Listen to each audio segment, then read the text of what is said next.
You won't believe the words that came out of my grandson's mouth that afternoon. Words that hit me harder than I expected and stayed with me long after the dishes were done and the sun had gone down. It was one of those moments you don't see coming, but once it happens, you know you've changed. Forever.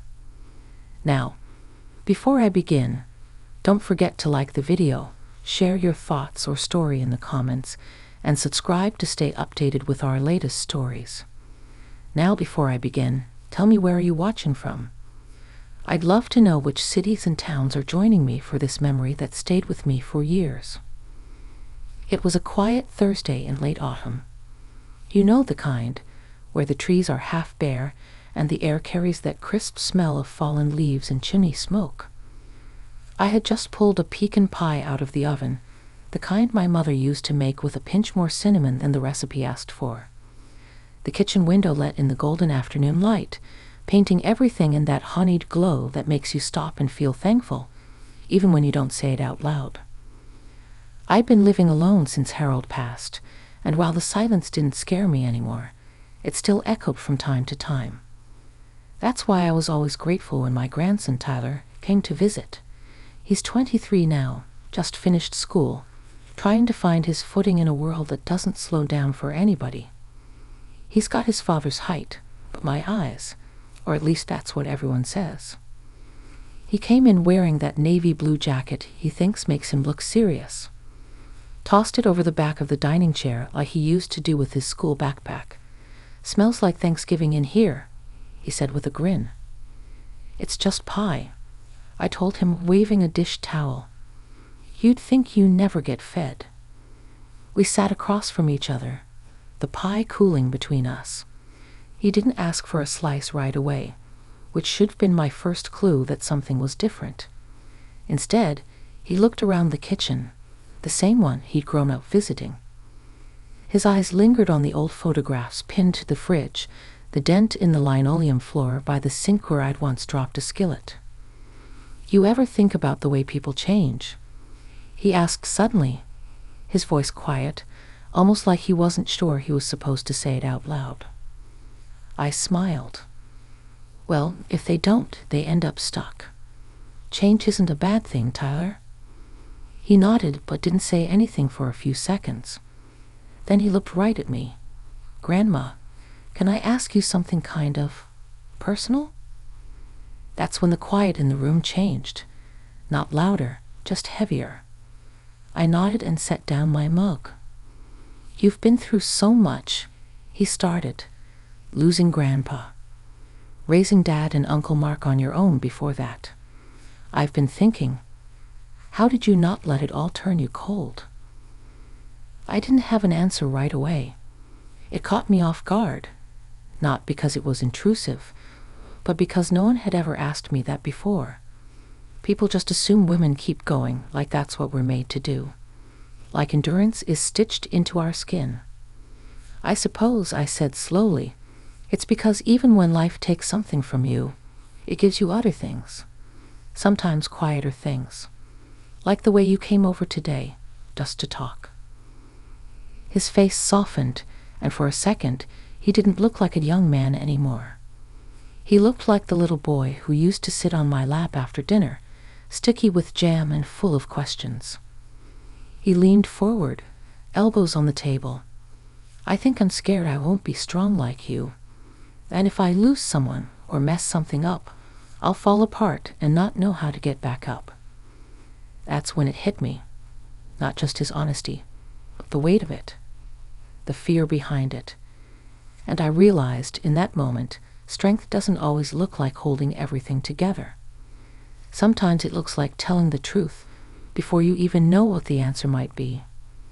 "Falling apart isn't the worst thing," I told him gently. "It's staying down that's the trouble. And even then, sometimes you just need someone to sit with you until you can stand again." He didn't say anything right away. He just reached for my hand, and I let him hold it. His fingers, warm and steady, wrapped around mine like he needed to remember I was real, like maybe I'd given him something no one else had.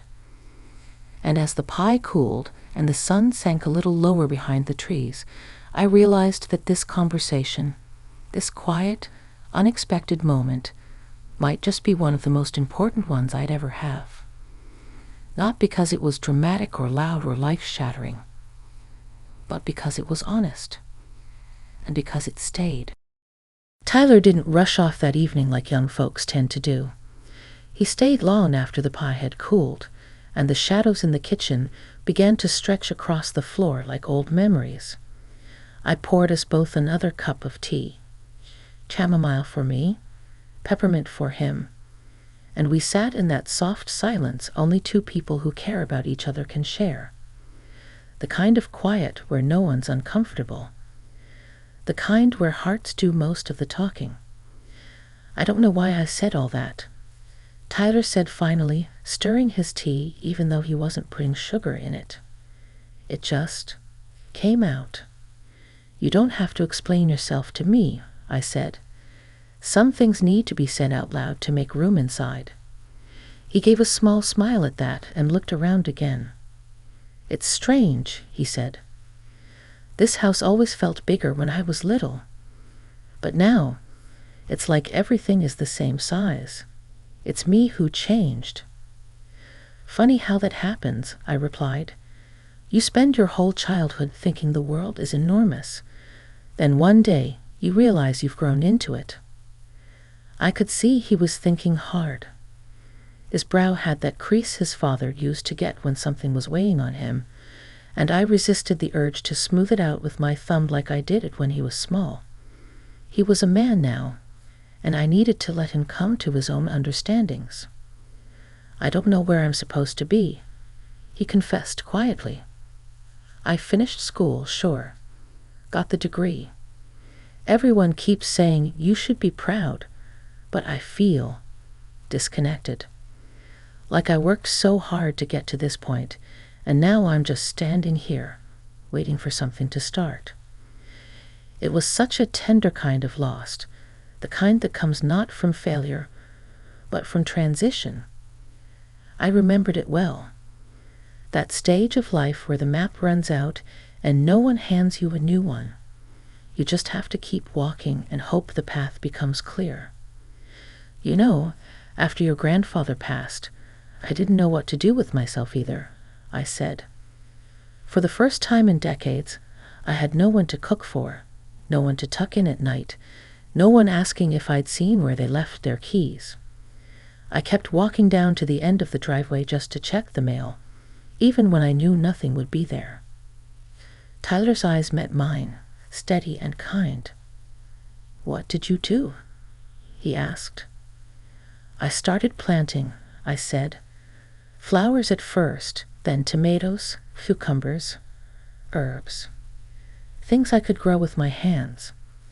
I didn't realize until later it wasn't about the vegetables. It was about proof. Proof that something could still take root and grow, even after everything else had changed. His gaze drifted toward the back window, where the garden now stretched in neat rows, still green even as the cold crept in. I always thought you gardened because you liked it, he said. Oh, I do, I laughed softly.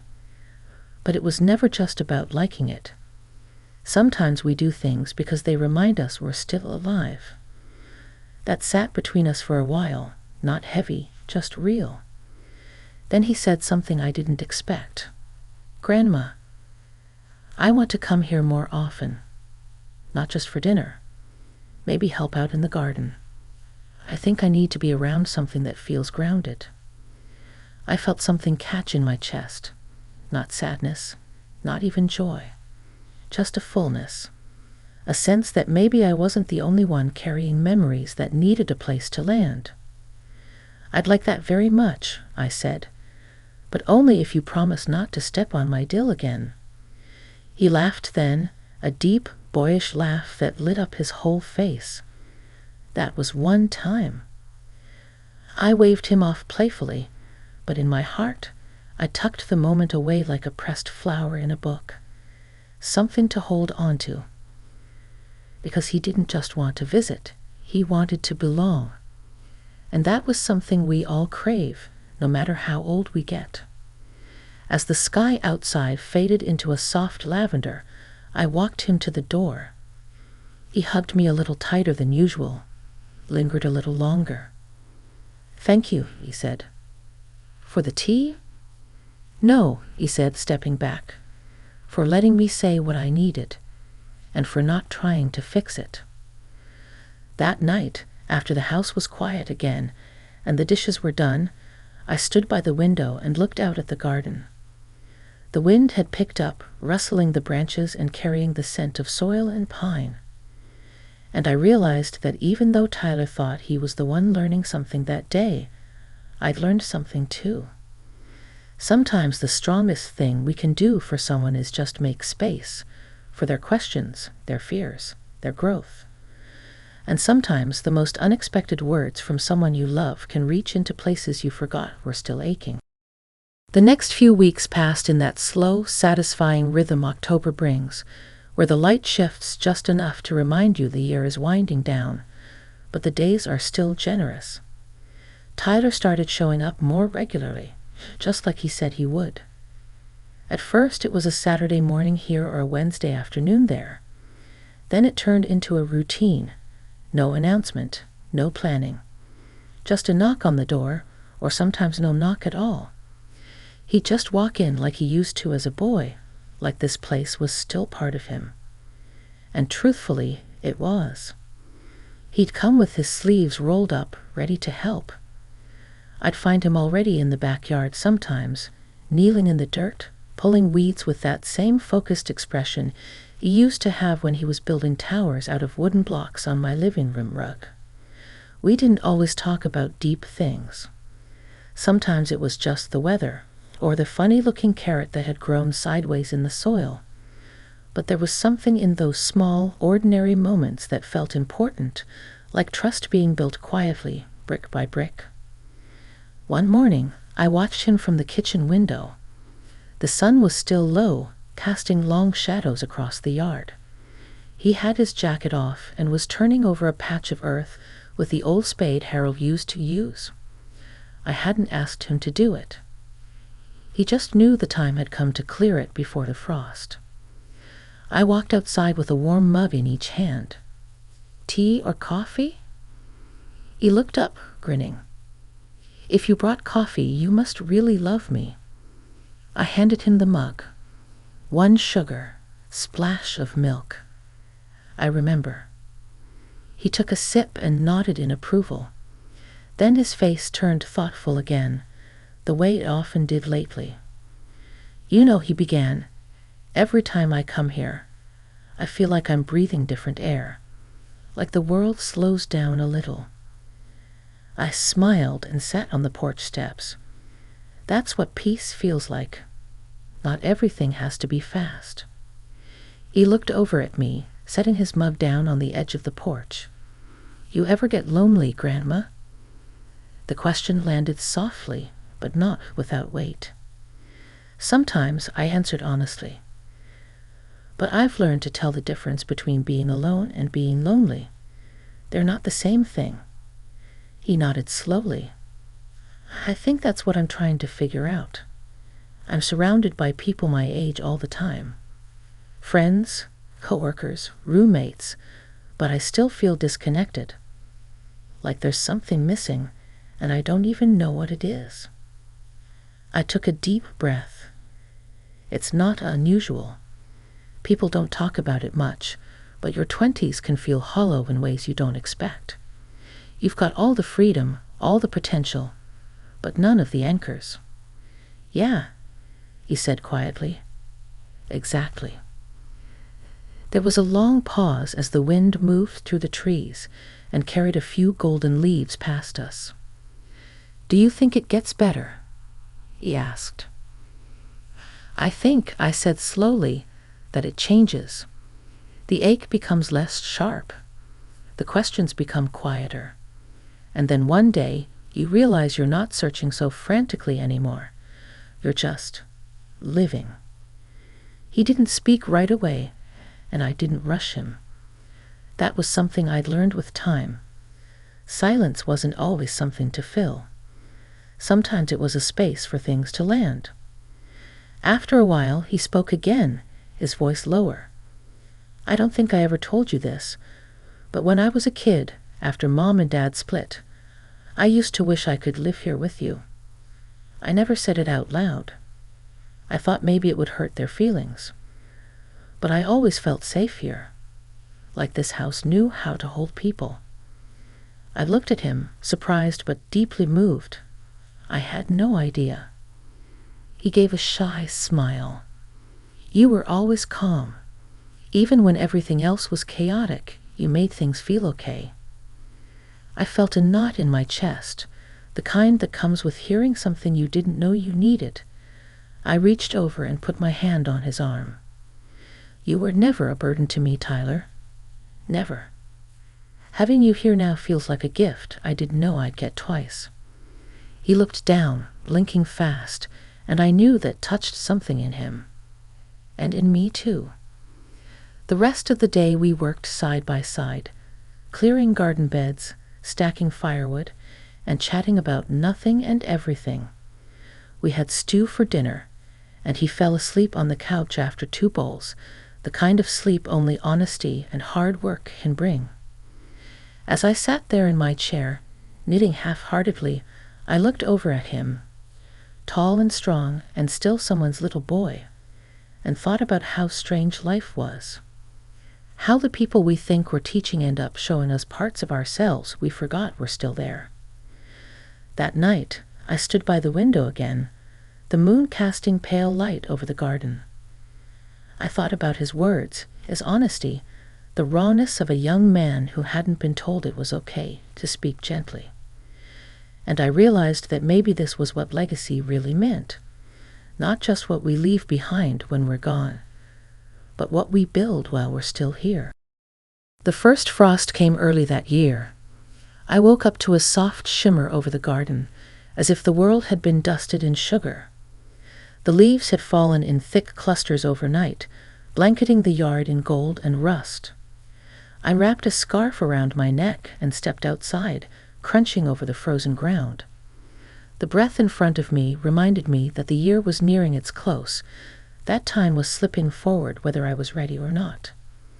Tyler arrived just before noon. Carrying a brown paper bag with a loaf of cinnamon bread he picked up from the bakery down the road. He greeted me with a kiss on the cheek and a bright smile, but I could tell something was sitting just behind his eyes. We had tea, buttered the bread, and sat in the living room while the old radio hummed softly in the background. I've been thinking about something, he said, not quite looking at me. And I figured if there's anyone I should talk to about it, it's you. I set my mug down. Go on. He paused, then met my gaze with a kind of quiet courage. I want to leave the city. I waited. I don't think it's where I'm meant to be, he continued.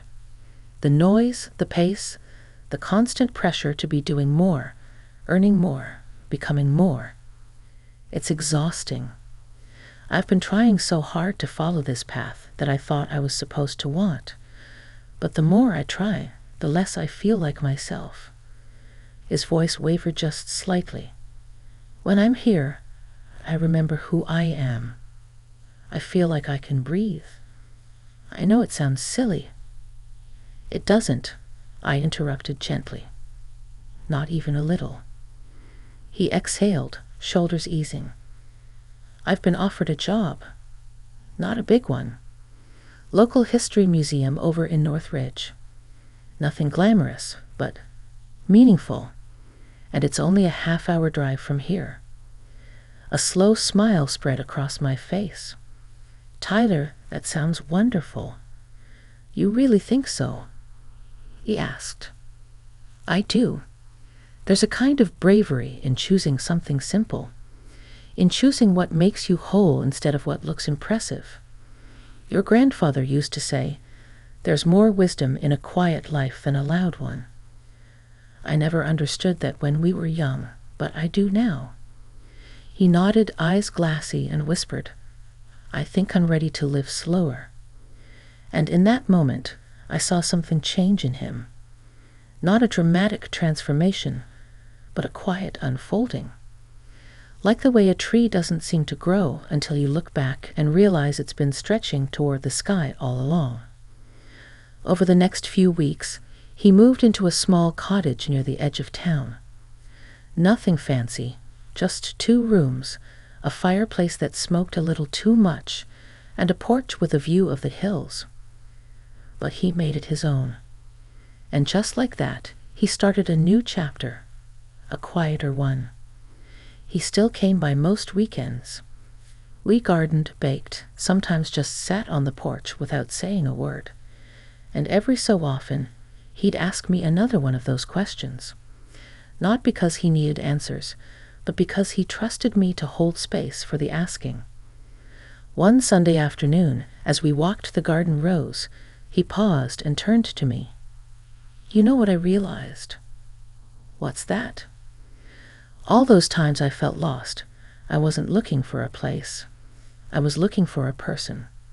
Someone who'd just let me be who I was, without fixing, without pushing. Just present." I felt my throat tighten. "And that was you," he said. It was one of the few times I couldn't find words. I just reached out and squeezed his hand. That evening after he left, I stood alone by the window again. The wind had picked up, swirling leaves in little circles across the lawn. The garden had gone quiet, resting, waiting for spring.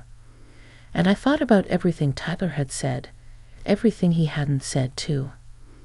The honest words of a grandson who wasn't afraid to feel deeply. They still stayed with me. And maybe they always will. Not just because of what he said, but because of what they revealed. About who we are when we allow ourselves to be seen. About how healing doesn't always come in grand gestures, but in conversations shared over pie and tea, with hands in the soil and hearts wide open. So if you're listening to this and wondering if your words matter, they do. If you're wondering whether the quiet things you've done, the hugs, the small talks, the shared silences, meant anything to someone, they did. And if you're wondering whether it's too late to connect, to grow, or to speak from the heart, it isn't. Not as long as we're still here. Thank you for spending this time with me. Don't forget to like the video, share your thoughts or a memory that stayed with you in the comments. I read every single one. And if you haven't yet, go ahead and subscribe so you won't miss the next story. Now go call someone you love. Or maybe just sit in the quiet and let yourself feel it. Until next time.